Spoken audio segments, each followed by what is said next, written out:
O Fausto, ou o mito fáustico, ele pode ser tratado, por exemplo, na chave da tragédia, como Goethe o fez.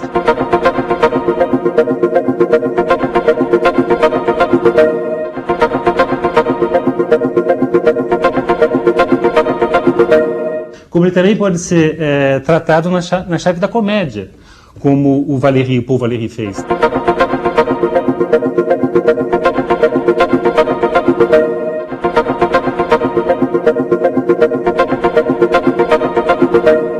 Quer dizer, o Fausto ele está aberto para essas variações. Na verdade, eu acho que ele traz dentro dele uma tensão entre os gêneros. Ele também tem um elemento épico muito forte, né? Épico quer dizer um elemento da epopeia, né? Que o grande modelo da epopeia é Homero, das narrativas, das grandes narrativas que são extensas temporalmente, enquanto que a tragédia tem uma tendência para o pontual, né? Em termos aristotélicos, a tragédia deve representar só um período de 24 horas. Né?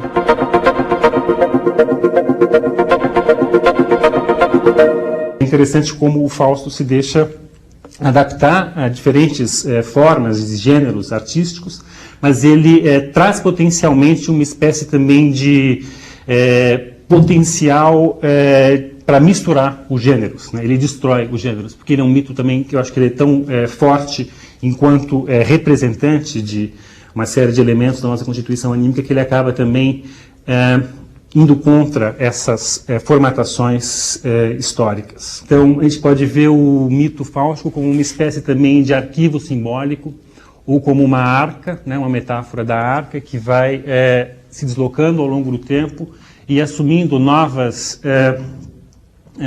formas, né, em função do seu novo contexto. O Fausto do Valéry, então, como eu ia dizendo, é um Fausto que retoma essa arca, mas de uma maneira extremamente consciente do fato de que o fáustico, no século XX, não pode ser mais aquele Fausto do Goethe.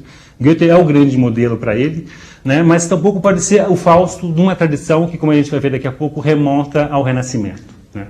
Então, o Valéry ele vai construir um Fausto, como eu falei, na chave da comédia, né, e é um Fausto muito irônico, é um Fausto que tem uma relação com o Mefisto totalmente diferente daquela que existia até então. O texto tem uma forma dramática, também é interessante isso. Normalmente as versões fáusticas têm uma forma dramática, mas existe uma tensão. A gente sempre, quando lê os Faustos, o Fausto do Goethe é o maior exemplo, a gente pergunta, mas isso aqui é uma peça? Dá para encenar isso? O Goethe não sabia se era possível você encenar o texto dele, né?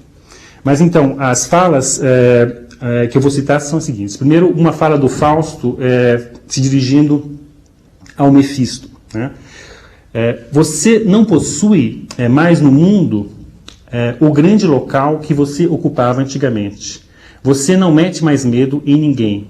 O inferno aparece agora apenas no último ato. Você não assombra mais o espírito dos homens. E aí Mefisto responde para Fausto, tentateur, né? Você que está me tentando. Quer dizer, é uma inversão. Né? Quer dizer, normalmente nas outras versões do Fausto, o Mefisto, que é o espírito, né, luciferiano, aparece para tentá-lo. Né?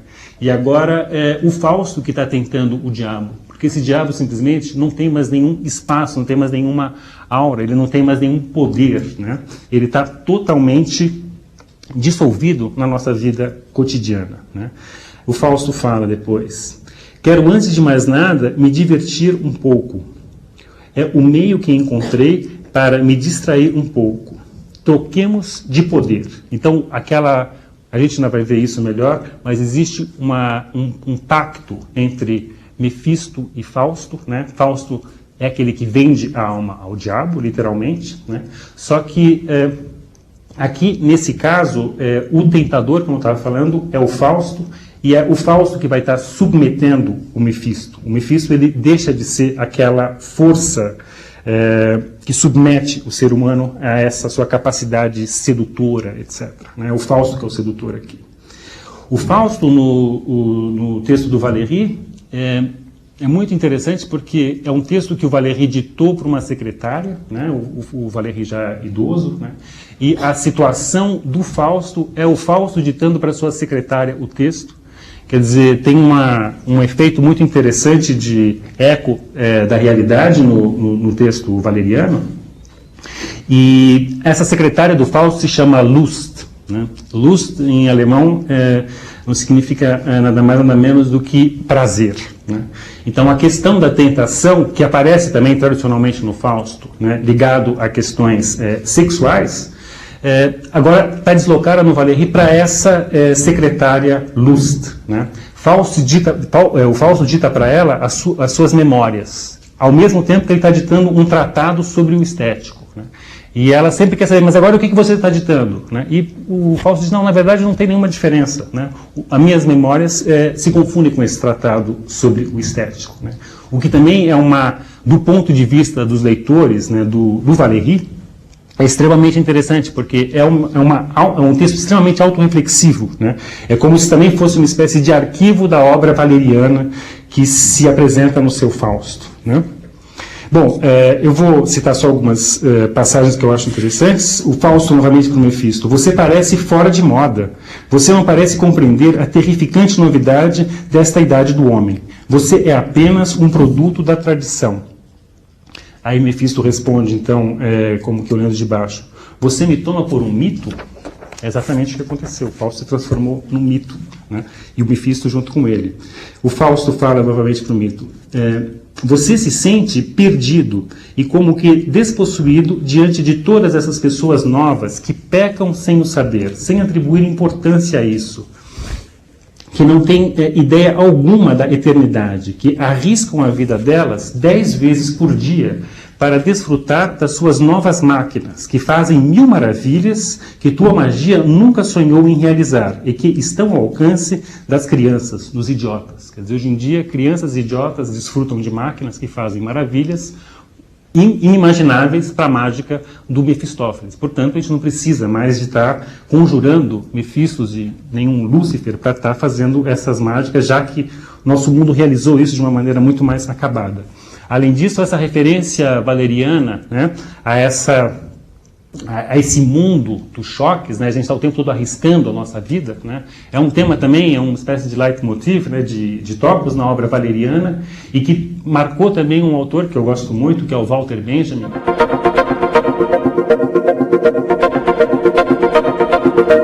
Que tem textos onde ele fala dessa situação do homem moderno como esse homem marcado pelo constante confronto com o choque, né? Confronto com essas máquinas, né?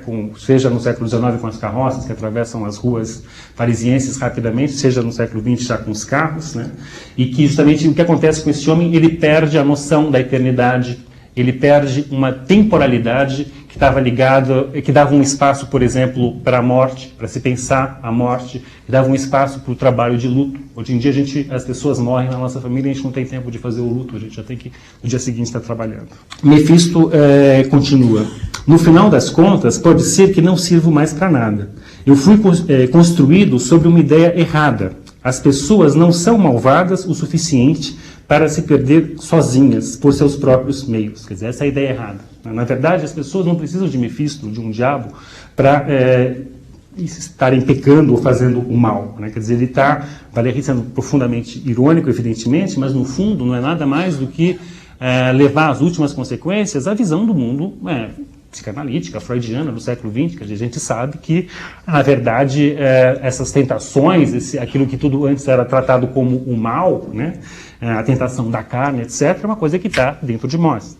Né? Nós somos, como diria Nietzsche, todos humanos demasiado humanos.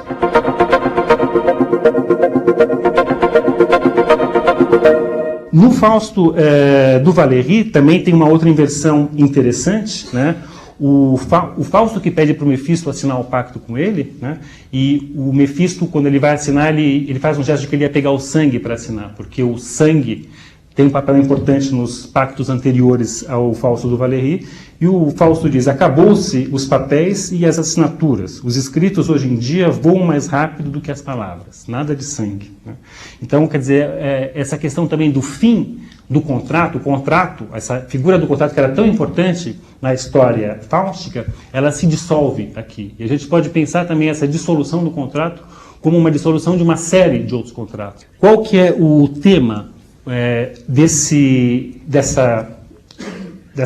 peça, vamos chamá-la assim, do Valéry? O grande tema é a questão do saber, novamente. Fausto é aquele que quer saber tudo, né? Fausto é aquele que não se contenta com nenhum tipo de limite, né? Então, é interessante que quando esse tema é tocado, Valéry simplesmente cita, literalmente, traduzindo para o francês, uma passagem do Fausto do Goethe. Né? Então, o Fausto diz: já estudei medicina, já estudei jurisprudência, já estudei teologia, agora vou me dedicar à magia. Né? Quer dizer, é uma espécie de pastiche, né, do Goethe, mas que no contexto desse pacto sem pacto, na verdade, fica totalmente transformado o sentido que tinha antes na tradição fáustica. Né? A questão do amor carnal também é central, como eu estava falando, só que ela é totalmente transformada aqui, porque aqui o Fausto, ele, na verdade, ele tem uma espécie de controle sobre esse corpo. Não é como o Fausto primeiro, o Fausto renascentista, que era uma espécie de Fausto justamente pecador, depravado, sexual. Esse Fausto aqui é um Fausto que está próximo do Valéry, justamente é uma pessoa que é tão consciente do seu ser que consegue também ser consciente dos seus impulsos sexuais e, de certo modo, é irônico com relação a esses impulsos. Né? Então, ao invés do drama da tentação da carne, um dos lemas do Fausto valeriano é: tome cuidado com o amor. Né? Por que tome cuidado com o amor? Porque, na verdade, o amor que interessa para esse Fausto valeriano é o amor totalmente dominado pelos rituais da sedução que são apresentados nessa relação dele com a secretária Lust, né? E não passam mais pela paixão arrebatadora. Né? A tensão corpo-espírito também um tema fáustico que sempre aparece, só que aqui aparece na forma irônica. Né? Tem uma frase que eu acho muito divertida. O Valéry fala assim, ele fala que la panse qui pense, né? A pança que pensa, também dá para traduzir legal o português, né? Quer dizer, ao invés daquela tensão terrível entre os desejos da carne e a nossa intelectualidade, nosso desejo de verdade elevado para desejos sublimes e divinos, tal como era essa tensão está então apresentada, ou então em grande parte era apresentada assim na tradição fáustica, né? Ele reduz essa tensão a essa pança que pensa, né? Quer dizer, ele também, novamente, mostra-se extremamente irônico diante dessa tensão. Né? E, evidentemente, a questão do bem e mal, né, como a gente já viu aqui, assume uma reescritura que deixa de procurar resolvê-la ou de uma maneira moralizante, como acontecia até Goethe, né? E, na verdade, Goethe ainda tem certos traços moralizantes, ou então, simplesmente, de uma espécie de apanágio do mal, como também acontece em algumas versões do século XIX. Então, a solução não é mais o triunfo moral, mas sim o triunfo do mal. Mas, muito pelo contrário, novamente aqui, Valéry revela-se como um intelectual sofisticado e irônico. A solução é como que sistêmica. Né? Mefisto fala: o que seria do mérito sem mim? Eu sou todo o perigo necessário para se criar o justo. Sou o mal puro. Né? Ou seja, o mal só existe se a gente pensar no bem. E o bem só existe se a gente pensar no mal. Trata-se então de uma questão de simples matemática, de determinação recíproca, onde não existe um bem superior ao mal, porque o bem não poderia existir se não existisse o mal também. Também tem essas metáforas da luz e da sombra, do escuro, etc. É trabalhada ao longo do texto valeriano, mas sempre de uma maneira dissolvente e desestruturadora, né? Quer dizer, a tensão ela é resolvida sempre pela ironia e pelo cômico, né? O mal também é pensado de uma maneira que eu acho também muito bonita do ponto de vista de uma teoria do mal, né, mas de um mal já desmoralizado, do ponto de vista que ele está fora de uma reflexão moral, de um mal pensado só como uma espécie de erro, né? O mal é pensado como aquele pequeno tempo de nada do demônio, né? Naquele pequeno tempo de nada que o mal pode acontecer. A questão do conhecimento, como eu estava falando, né, do saber, essa sede de saber, né, o Mefisto, as reflexões do Mefisto valeriano, elas são no sentido justamente de dissolver qualquer possibilidade de saber, né? Sempre enganamos o mundo ao tentar definir, ou seja, não existe conceito, né? Enfim, a gente pode até pensar do ponto de vista da história da filosofia, né? Nietzsche também teria dito algo semelhante, né? Ou então Mefisto continua, tudo já foi dito, livros, ó tumbas literárias, né? Na verdade, os livros eles são reduzidos só a essa qualidade arquival, né, arquivística do passado. Os livros trazem para nós essas metáforas, essas imagens, né, e, na verdade, eles não têm mais esse peso todo que tinha no mito fáustico originário, né. Tem uma presença sempre da questão do livro. A gente não pode esquecer que o mito fáustico tem uma origem próxima da invenção da imprensa por Gutenberg.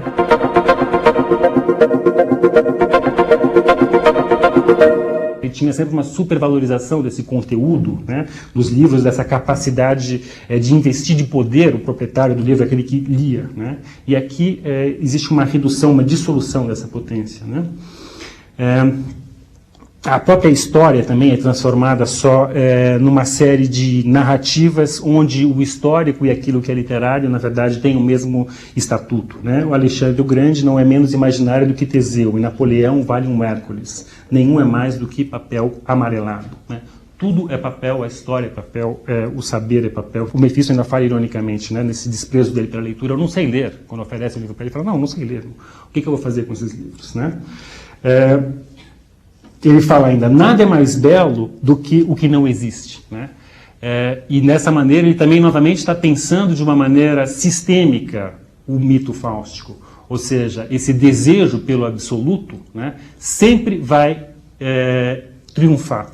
Por mais que se atinja as verdades mais belas e elevadas, sempre aquilo que não existe vai atrair aquele que estuda, né, aquele que pensa, né? Então, novamente uma concepção sistêmica. O saber só existe em função de um não saber, e o não saber sempre vai existir, porque o pensamento funciona só através da negação de si mesmo, é um processo de autorreflexão que é um processo de autonegação, e portanto ele quase como algo mecânico, né? Ele está condenado a se reproduzir num moto perpétuo, né? Essa frase também lembra algumas passagens belíssimas do Fausto, do Fernando Pessoa.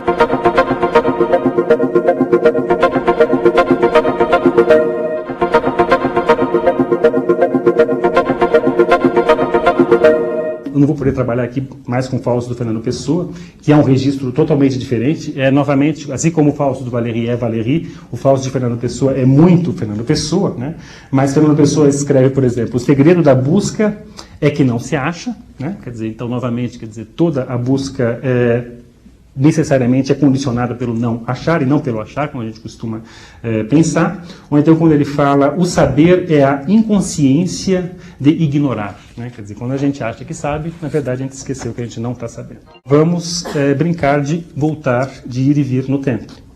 Vamos voltar para o século XV, que, propriamente dito, é quando surge a lenda do Fausto, né? A gente pode pensar hoje em dia, né, em termos históricos, não, a gente pode dizer que o mito fáustico remonta à Idade Média ou até antes, né? Eu vou falar um pouquinho dessas outras origens, mas essa figura do Fausto enquanto um mágico que fez um pacto com o diabo, que normalmente é chamado de Mefistófeles, né, é uma figura que nasce no século XV, né? E ela nasce literalmente, ou seja, existiu. Os teóricos da literatura, historiadores hoje em dia, são praticamente unânimes em afirmar que existiu alguém que se chamava Fausto e que era um mágico, né, e que andava de cidade em cidade ganhando a vida como tal. e que teve alguns problemas na vida, e como já existia, né, nesse momento de virada de paradigma, de saída da Idade Média, começo dessa valorização desse modelo de conhecimento cientificista, né, ele serviu como uma espécie de antimodelo, né, e daquela pequena vida pacata de um Fausto, que na verdade não valia quase nada em vida, se criou um mito, né. Vários fatores, evidentemente, determinaram essa construção desse mito. Um determinante é o fato de Lutero e Metternich, duas figuras-chave na Reforma, terem criticado muito esse Fausto, né? Que eles transformaram esse inimigo numa espécie de grande figura, né? Quer dizer, o mito fáustico, portanto, tem muito a ver com as querelas religiosas do século XV e do século XVI, né? Então, voltando à história, né, sabe-se muito pouco desse Fausto, né? Tem um pesquisador chamado Frank Baron que acredita que conseguiu estabelecer exatamente até onde vai a vida propriamente dita do Fausto, onde começa a lenda do Fausto e depois o que é só literatura fáustica, né?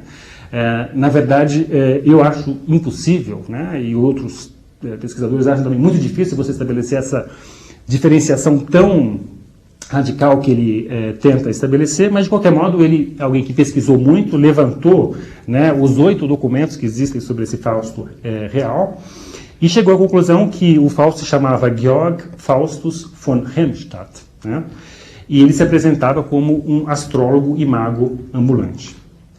Acontece que esse Fausto, né, ele logo, né, como eu estava falando, ainda durante a vida dele, na verdade, ele começou a criar sua própria lenda, né? Existem versões da história do Fausto que surgem já nos anos 40 do século XVI, né? Segundo o Frank Baron, esse Fausto histórico teria vivido mais ou menos entre 1466 e 1538, né? Então, pouco depois da morte dele, já fala-se de um outro Fausto. Esse Georg Fausto von Helmstadt se transforma em Johann Faustus von Knittlingen.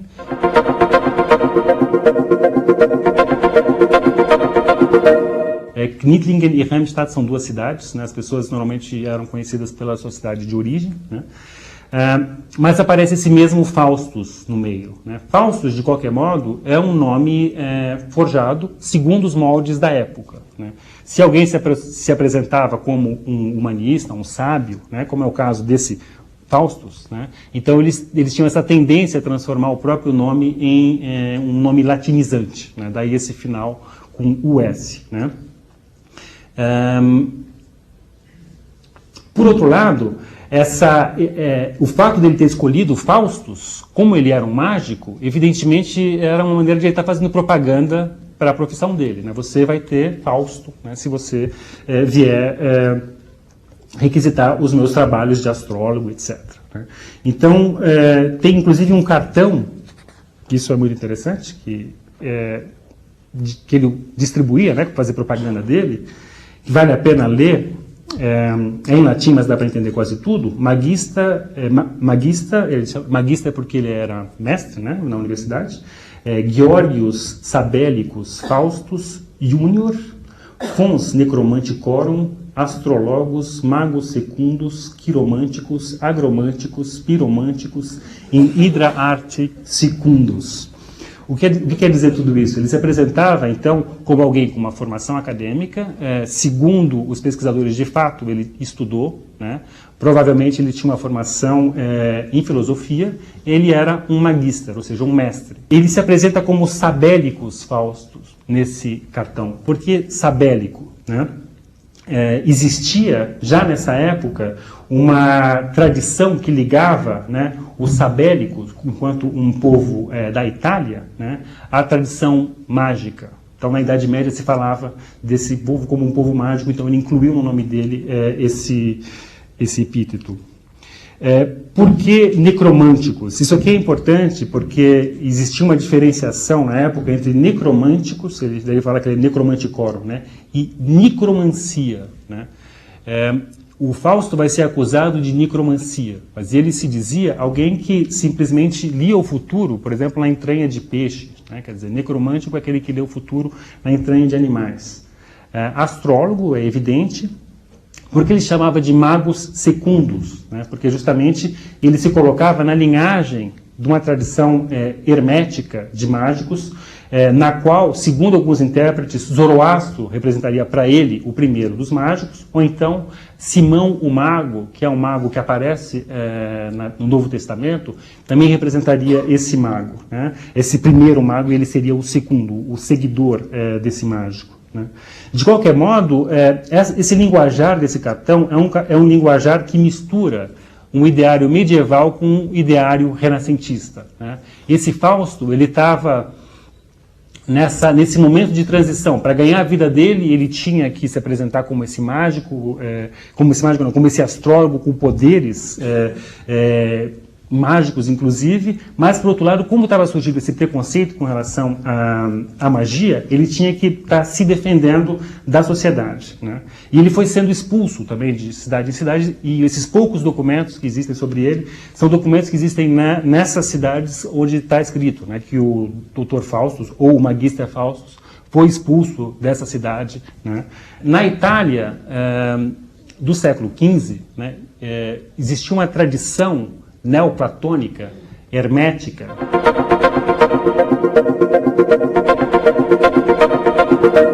que remonta, na verdade, aos primórdios da época da Igreja cristã, que acreditava numa magia que eles chamavam de magia natural. Essa magia de um Pico della Mirandola, de um Marsilio Ficino, influenciou muito os artistas do Renascimento. Se vocês conhecem um pouco da pintura renascentista, por exemplo, Botticelli,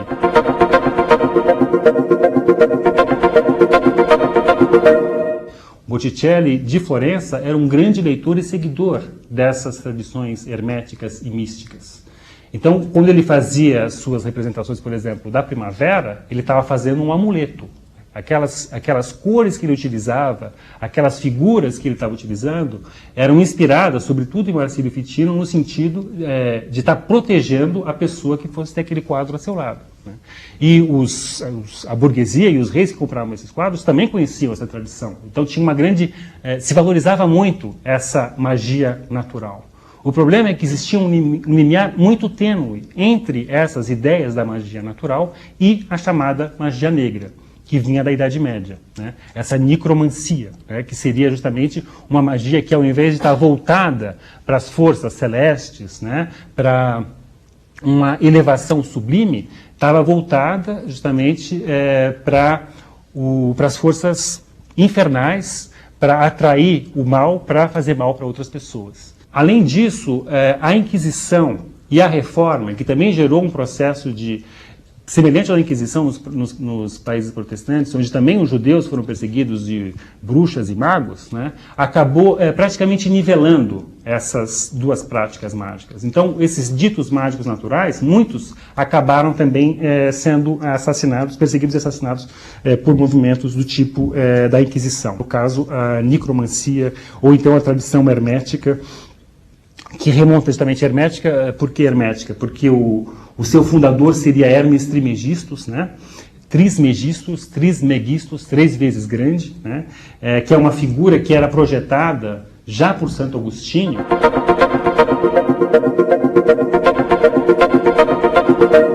Né? Numa etapa muito anterior, né, a Cristo, quando, na verdade, ele viveu próximo a Cristo, né, mas é uma figura que foi muito idealizada também na sua força espiritual e mágica, né, e essa tradição hermética, portanto, ela atravessa desde a época de Santo Agostinho até o Renascimento, e, na verdade, ela se expande ainda até o século XVIII e XIX. Né. O mito de Fausto vai estar sempre ligado, na verdade, a essa questão da manutenção de certas visões de mundo e como ela persiste e é transformado ao longo do tempo. Por isso que eu usei essa metáfora da arca que vai passando e se transformando, né? Porque a perseguição, né, do Fausto, ela encarna, na verdade, essa virada, né, na visão de mundo e nessa impossibilidade de convivência entre essas concepções de mundo. Eu queria falar mais sobre essas questões da chamada prisca teologia, né, quer dizer, que essa teologia primeira que era projetada nessa tradição maniqueísta, hermética, né? Maniqueu, vocês sabem, justamente é o fundador dessa seita onde o dualismo entre o bem e o mal é tão importante, né? Isso é essencial porque, na verdade, esse maniqueísmo está tanto no Fausto quanto no Lutero, e por isso que é importante falar nisso. E, aliás, se a gente olhar bem, isso está muito presente no nosso atual mundo, dividido entre os bons e os maus, né? Os terroristas e os antiterroristas, porque, segundo essa visão maniqueísta, o bem tem a ver com a luz, com a alma, enquanto que o mal é ligado às trevas, ao corpo, e é comandado pelo príncipe das trevas, né? E essa ideia do príncipe das trevas sempre aparece nas diversas versões fáusticas, né? Mefisto representa esse príncipe das trevas, né? Então ele representa esse mal, ele representa o corpo, enquanto que ele estaria apagando, indo contra o bem, a luz e a alma, né?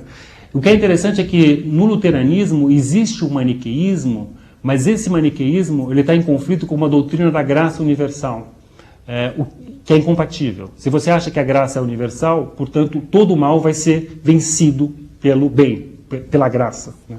Mas o que é interessante é que Lutero ele tinha realmente uma implicância muito grande com Fausto, porque ele se sentia muito perseguido pelo mal, né? E nas suas missas, nas suas Tischreden, né, ele escreve muito sobre essa perseguição dessas tentações, né, do mal, e que esse mal tem que ser vencido, combatido, etc., né? Quer dizer que, apesar dele estar se voltando contra essa figura do Fausto, por ele estar encarnando o mal, ele acaba supervalorizando também o Fausto e o próprio mal no seu discurso, porque é um discurso que também acaba sendo maniqueísta. Em 1587, foi publicado na Alemanha, né, em Frankfurt, por Johann Spies, o Faustbuch, que é o livro do Fausto.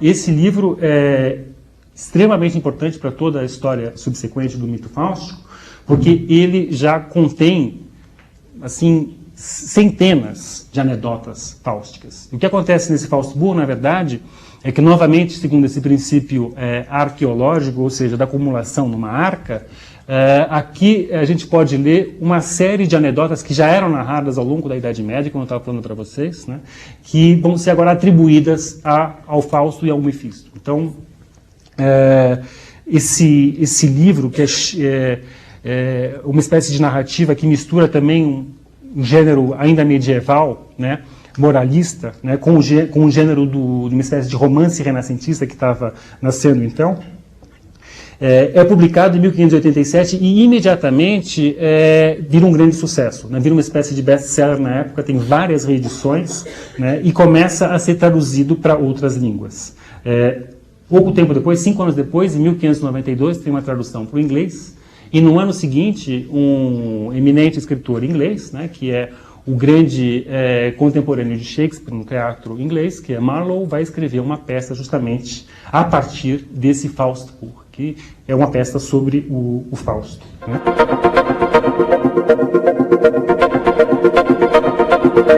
Mas antes de falar do Marlowe, tudo rapidamente, eu gostaria de ler só o título desse Faustbuch. Esses títulos nessa época eles eram ótimos porque eles eram bem extensos e já davam uma resumida na história.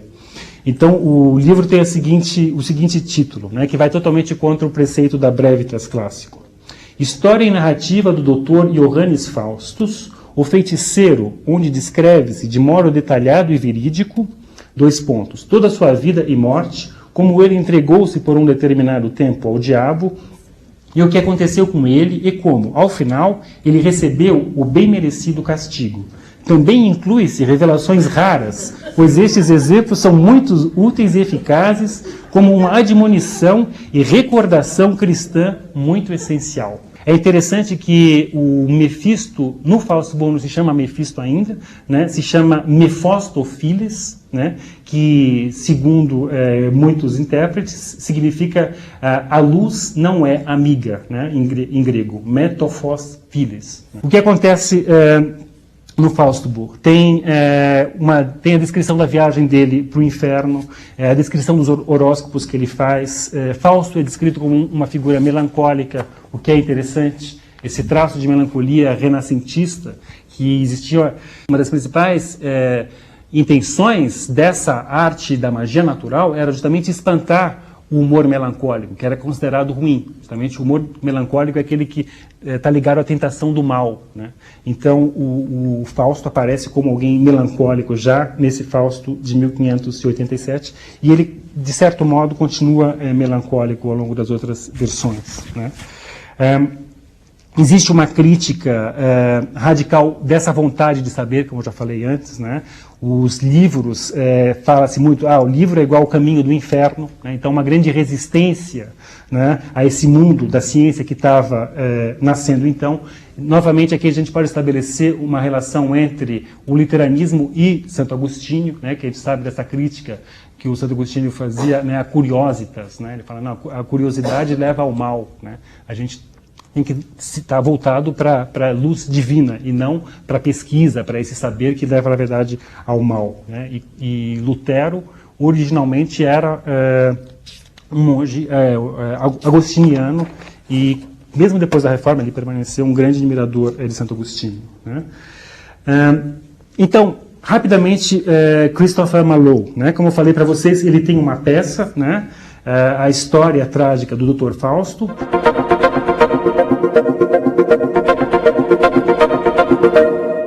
Que provavelmente foi escrita no ano da morte dele, em 1593, publicada em 1601. Né? Essa peça foi escrita também na Inglaterra, interessante, num clima de caça às bruxas que existia, da Inquisição, né, no continente, também contaminou a Inglaterra. O Marlowe também é autor de uma das peças mais antissemitas da história, né, que é O Judeu de Malta.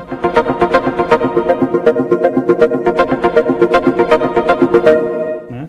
E é impressionante ele ter escrito uma peça tão antissemita, porque os judeus estavam proibidos de entrar na Inglaterra desde 1290, né? Quer dizer, 200 anos antes da expulsão da Península Ibérica, os ingleses já haviam se adiantado, né? E, no entanto, por que o Marlowe tinha toda essa raiva, se ele não podia conhecer judeus, já que não existiam judeus na Inglaterra, né? Então, evidentemente, isso tinha a ver com querelas continentais e o reflexo delas na corte elisabetana. Quais são os 3 temas básicos do Fausto do Marlowe, né? A excitação pelo conhecimento e essa questão da relação entre conhecimento e pecado, entusiasmo pela beleza terrena, e a danação, e a questão da danação espiritual, né? É interessante que esse neoplatonismo, né, que marca todas essas várias versões do Fausto iniciais, né, ele marcava tanto as versões religiosas do neoplatonismo, como também as versões mágicas, né? Então, enquanto que na versão religiosa teria essa tendência para o etéreo, para o moral e para um ascetismo, né? Nessa magia nigromântica existiria essa valorização do mundo corpóreo e também do universo das semelhanças, né? O mundo do Fausto é o mundo da mágica, e, portanto, é o mundo do universo como um universo ainda marcado por uma linguagem mágica, uma linguagem capaz de domar e comandar no mundo. Enquanto que a linguagem da ciência que estava nascendo naquela época é uma linguagem instrumental, é uma linguagem despossuída de semelhança com a natureza, é uma linguagem descolada do homem, né? Então, de certo modo, também esse elemento está nessa arca do mito fáustico, né? Essa questão dessa linguagem mágica que vai morrendo desde o Renascimento e que finalmente fica só restrita ao universo da literatura. Por outro lado, a gente não pode esquecer que mesmo no Faustbuch, mesmo nesse Fausto originário de 1587, tem sempre um quê de prazer voyeurístico, né? Quer dizer, aquelas centenas de histórias, né, terríveis que eram contadas, né, para servir de mau exemplo, as pessoas escutavam se deliciando, quer dizer, então é sempre uma coisa muito ambígua, né? Você está mostrando para condenar, mas está mostrando e as pessoas querem ver, né? Então, esse traço permanece, né, ao longo das várias versões fáusticas, com maior ou menor consciência do autor com relação a essa questão, né? Essa questão do querer saber tudo, né, querer conquistar o mundo, né, que é o tema fáustico que se repete, né, ao longo da história, a gente também pode pensar próximo de uma teoria da tragédia, né, pensando na teoria clássica da tragédia aristotélica, né, onde o drama, né, a ruptura no mundo, no cosmos, né, no cosmos belo, né, era provocado por causa também de uma desmedida de alguém, né? Normalmente a tragédia ela começa quando alguém, por causa de uma híbris, né, por causa de uma a pessoa perde a noção da medida, né? Essa desmedida faz com que ela queira mais do que ela pode. Ela extrapola o seu próprio âmbito, quebra uma lei, quebra um pacto, né? E é isso que acontece também, de certo modo, nessa representação desse querer tudo, né? Mas é uma espécie de híbris ainda mais radical. De tão radical que ela extrapola a noção de tragédia, né? A gente não pode dar conta de nenhuma versão do Fausto, mesmo da versão do Marlowe, que é uma versão absolutamente teatral, do ponto de vista de uma teoria só da tragédia. O Fausto do Marlowe ficou tão conhecido porque justamente ele deu muitas soluções cênicas extremamente interessantes para o mito do Fausto. Por exemplo, ele cria um anjo bom e um anjo mau. Essa coisinha que a gente está acostumado a ver hoje em dia em desenho animado, né, que aparece um anjinho bom e o mau do outro lado, cada um puxando para um lado, já estava ali na peça dele. E é interessante porque justamente deixa de uma maneira muito concreta, né, muito visual, né, se perceber esse drama, essa polarização entre o bem e o mal do Fausto. O Fausto do Marlowe, ele, como eu falei, ele tem um grande sucesso, também, assim como o Fausto do Marlowe também tem um grande sucesso, e também começa a ser traduzido, né, passa então para o continente, e existem versões para bonecos de marionete desse Fausto que muitas pessoas vão ver na Europa, e dessa maneira também o mito se torna um mito popular, que se apresentavam nas feiras populares, as pessoas podiam ver encenadas aquela história, que era uma história que atraía muito, evidentemente, as pessoas, por causa das querelas religiosas, por causa de todas essas... eram figuras muito conhecidas, por exemplo, tem o desfile dos 7 pecados mortais, etc., né? Mas, antes de passar rapidamente para o Goethe, então, eu recordo que em 1608, né, aconteceu a primeira apresentação em alemão, pelo menos documentada, de Marlowe, num país de língua alemã, no caso foi em Graz, né, na atual Áustria. Em 1674, Nikolaus Pfizer publicou um Faustbuch, um outro Faustbuch em alemão, uma versão romanceada, né. Em 1730 tem um balé, Dr. Fausto, em Viena, inaugurado. Em 1746, primeira apresentação documentada de Fausto como teatro de marionetes na Alemanha, que aconteceu em Hamburg, ou seja, 3 anos antes do nascimento de Goethe, né? 1759, Lessing escreveu fragmentos para um Dr. Fausto também.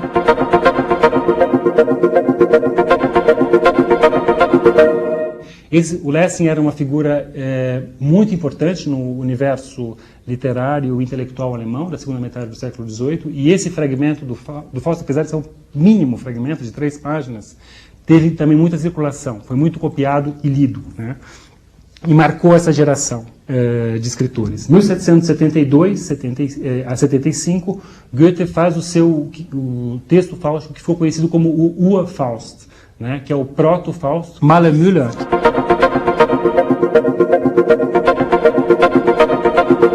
Que é um outro escritor alemão desse período conhecido como Sturm und Drang, né, que é Tempestade e Ímpeto, que é um momento pré-romântico.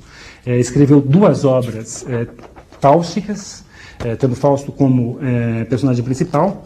Em 1790, o Goethe publica uma nova versão do Fausto, que foi conhecido como Fausto, um fragmento.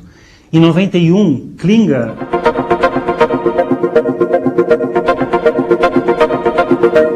publicou um livro chamado A Vida de Fausto, que é um livro que também teve muito sucesso. O Klinger é o grande escritor pré-romântico alemão. Chamisso, em 1804, publica Fausto, uma tentativa, né, um ensaio.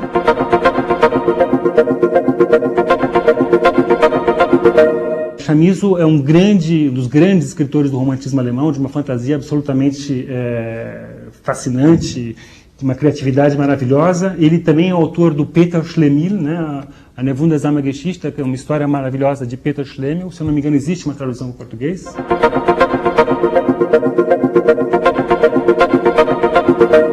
Que também é uma história muito próxima da história do Fausto, que esse Peter Schlemihl ele se vende para o diabo, mas o que é interessante na trama é que ele fica sem sombra, ele perde a sombra, né, quando ele faz esse contrato com o diabo. Então a história é como que ele, que tem todos os poderes do mundo, ele pode ter quanto dinheiro ele quer, que o diabo dá isso para ele, mas ele não tem sombra, e isso simplesmente destrói a vida dele. Em 1808, finalmente, o Goethe publica o primeiro Fausto, e em 32, o segundo Fausto. Ou seja, Goethe ficou de 1770 a 1832 trabalhando em cima do tema Fausto. A gente pode dizer, toda a vida dele, literária, né, ele se dedicou à questão fáustica, enquanto ele fazia milhões de outras coisas. Quer dizer, ele tem uma produtividade absurda, né, quer dizer, dá vários, realmente dezenas e dezenas de volumes a obra do Goethe, mas no Fausto ele sintetizou a obra dele. Se a gente tiver que escolher, né, uma obra que sintetize a poética do Goethe, com certeza é o Fausto.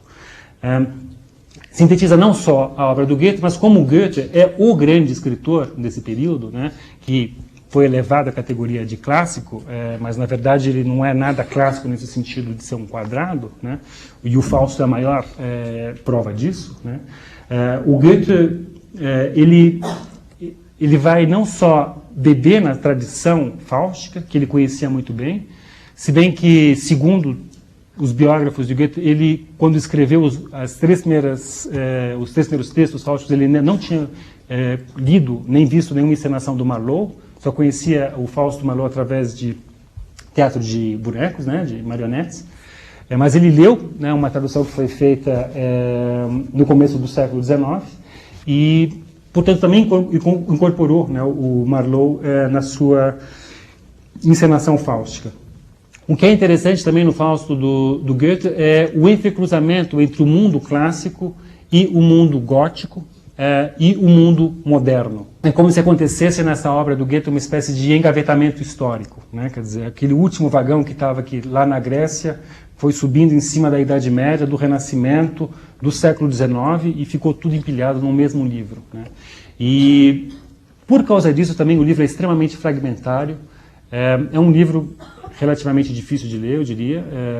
É uma história que não tem uma história. Ela é muito, nesse sentido, inspirada no Faustbuch, de 1587. Como eu falei, é um texto cheio de episódios, né? É um texto episódico, é um texto com pequenas narrativas, né? O Fausto do Goethe é muito fragmentado. A gente tem repetições, existem 230 personagens. É um texto que foi escrito, como eu já falei, né, para o teatro. Tem todas as indicações, né, do autor do teatro, né, entra em cena, sai em cena, aparece tal coisa, não sei o que lá. Mas o próprio Goethe, ele falava, como que alguém poderia encenar isso? Quer dizer, ele tinha dúvidas se de fato seria possível encenar aquilo. O Fausto do Goethe ele é denominado pelo Goethe como eine Tragödie, né, uma tragédia, mas ele tem todos os traços também de uma comédia, né, e, portanto, não é uma tragédia no sentido clássico e tradicional. O Mefistófeles, né, ele tem um papel que, de modo algum, é esse papel do tentador, né? Existe uma grande proximidade entre o Fausto e o Mefistófeles. Tem certos momentos em que o Fausto quase que prepondera em termos de força também com relação ao grande representante, né, do Príncipe das Trevas, que é o Mefisto. Quer dizer, o Fausto do Goethe é extremamente goetheano. Goethe era alguém fascinado pela antiguidade, era alguém fascinado pela natureza, então a natureza tem um grande papel. Essa questão da doutrina das semelhanças, que eu falei que estava também na origem, né, do mito fáustico, né, de alguém que ainda vive nesse universo das semelhanças e dessa força mágica da linguagem, isso também marca muito a visão de mundo do Goethe, e por isso também ele é fascinado pelo tema do Fausto. Né. Ele também é fascinado, ele tem esse elemento que a gente chamaria hoje em dia de místico. Né. Essa questão da negatividade, que a gente já viu que é importante aqui, o Mefisto como aquele que representa a negação, né, a desconstrução do conceito, como a gente viu no Valéry. Isso aparece muito no Goethe, é essencial. Né? Mefisto fala, eu sou o espírito que nega. Né? Alguns autores já tentaram pensar a questão da dialética, né, do ponto de vista dessa figura da negação mefistofélica, né? Mas a gente, aliás, pode lembrar que no nosso panorama literário brasileiro, do nosso Fausto do Guimarães Rosa, né, Grande Sertão Vereda,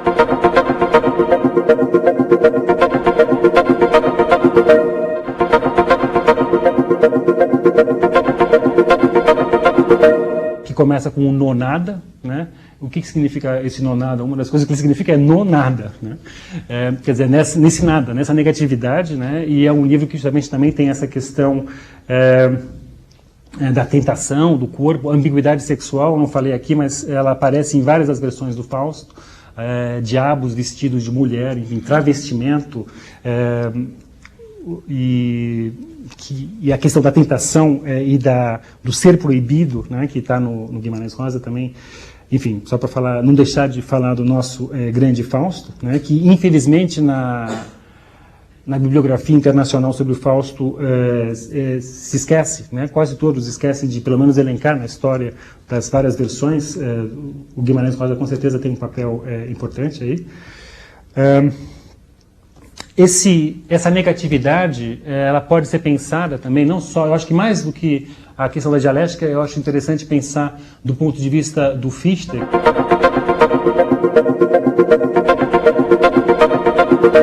que é um autor contemporâneo do Goethe, né, que pensava o eu justamente do ponto de vista da reflexão, como eu estava falando agora com relação ao Valéry. Né.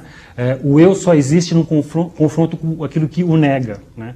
É uma concepção diferencial da identidade. Ao invés de se pensar o eu de uma maneira estável, como alguém que nasce e como uma espécie de planta vai crescendo, e aquilo que já estava na semente amadurece e toma uma forma definitiva, a gente só existe no nosso conflito com o mundo, a gente só existe no eterno entrar e sair de nós mesmos. Né? A gente só existe nesse confronto com o que nos nega. Né? Então, é essa incorporação reflexiva da negatividade que estava na ordem do dia, no momento do Goethe, que também está sendo refletida nesse Mefisto, nesse espírito que sempre nega. Né? Um tema também essencial, né, que a gente já viu aqui, esse tema do saber, né, é trabalhado com uma delicadeza e com uma genialidade da parte do Goethe absolutamente fantástico. Ele vai, então, pensar uma teoria das cores, ele é um grande teórico das cores, o Goethe, né, para pensar as tonalidades do saber, né, quando ele fala, por exemplo, o Mefisto do Goethe fala cinza, caro amigo, né, falando para o Fausto. É toda a teoria, né? E verde é a árvore dourada da vida, né?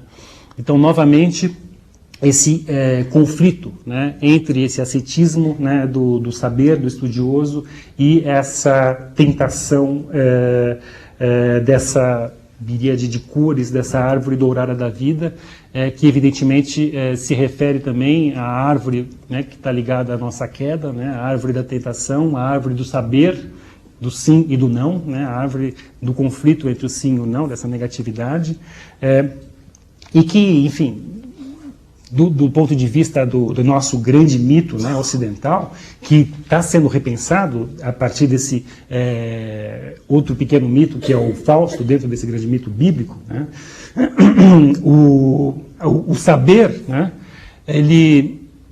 ele está ligado à queda, o saber ele está ligado a essa expulsão do paraíso, só que ao longo da história, né, essa cena originária, ela é cada vez mais internalizada no próprio eu, né, como eu estava falando aqui com relação ao Goethe e como eu também já falei com relação ao Valéry, né, e como se essas narrativas fossem reelaboradas de um ponto de vista individual, de um ponto de vista psicológico, né. Obrigado pela paciência.